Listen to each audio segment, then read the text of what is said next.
மக்களே, இன்றைக்கி என்னென்னா பரதம்க்கு வந்துட்டு இன்னும் ஒரு நாள் தாங்க இருக்குது. ஸோ இன்றைக்கி வந்து லாஸ்ட் டே வந்துட்டு ப்ராக்டிஸ் பண்ண போகிறோம். நேற்றே வந்து செம்மையாக திட்டு வாங்கணும், நல்லாவே ஆடலை, கோஆர்டினேஷன் சரியில்லைன்னு செம்ம திட்டு. இன்றைக்கி போயிட்டு வந்துட்டு 1.5 மணி நேரம் ஃபுல்லாங்க 6 to 7:30 வரை இருக்கும்.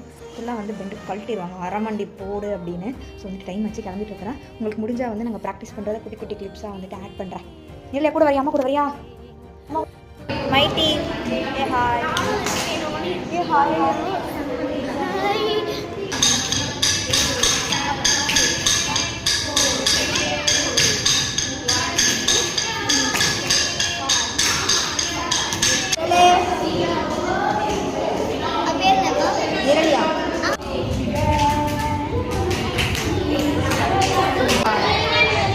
சும்மா உட்காந்துருக்கா.